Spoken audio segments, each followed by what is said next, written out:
പാർത്തേട്ട, ഗുജറാത്ത് കലാപത്തിന്റെ സമയത്ത് ബിൽക്കിസ് ബാനുവിനെ അതിക്രൂരമായി ബലാത്സംഗം ചെയ്ത പ്രതികൾക്ക് ഗുജറാത്ത് കോടതി ശിക്ഷ ഇളവ് ചെയ്ത് നൽകിയിരുന്നു. ആ വിധി ഇന്ന് സുപ്രീം കോടതി റദ്ദാക്കിയിട്ടുണ്ട്. മാത്രല്ല, ഗുജറാത്ത് സർക്കാരിന് ഈ കേസിൽ വിധി പറയാൻ ഒരു അവകാശമില്ലെന്നും കേസ് നടന്ന മഹാരാഷ്ട്ര സർക്കാരിനാണ് ഈ കേസിൽ വിധി പറയാൻ അവകാശം എന്നാണല്ലോ സുപ്രീം കോടതി പറയുന്നത്.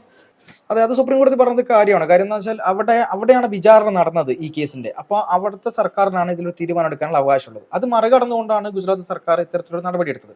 ഇവിടെ ആ ഒരു പാവപ്പെട്ട സ്ത്രീയെ ഒരു പറ്റ ആളുകൾ ചേർന്നുകൊണ്ട് ആ കലാപ സമയത്ത്, എനിക്ക് തോന്നുന്നു 2002 ആ സമയത്ത് അതിക്രൂരമായി ബലാത്സംഗം ചെയ്യുകയും അവർ ആ സമയത്ത് ഗർഭിണിയായിരുന്നു.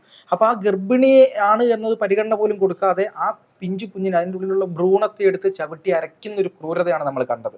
അപ്പം അതിലെ പ്രതികളെ വെറുതെ വിടുക എന്ന് പറഞ്ഞാൽ ഒരിക്കലും നമുക്ക് അംഗീകരിക്കാൻ പറ്റില്ല. നമുക്കെന്നല്ല, ഒരാൾക്കും അംഗീകരിക്കാൻ പറ്റില്ല. എനിക്ക് തോന്നുന്നു ഇതൊരു പക്ഷേ നമുക്കെല്ലാം പല രാഷ്ട്രീയം ഉണ്ടാവും. ആ രാഷ്ട്രീയത്തിനൊക്കെ അപ്പുറത്തേക്ക് എല്ലാവർക്കും ഒരു പ്രതീക്ഷയും ഒരു സന്തോഷവും നൽകുന്ന ഒരു വിധിയാണ് ഇതെന്നാണ് എനിക്ക് മനസ്സിലാവുന്നത്. എന്താണ് അഭിപ്രായം?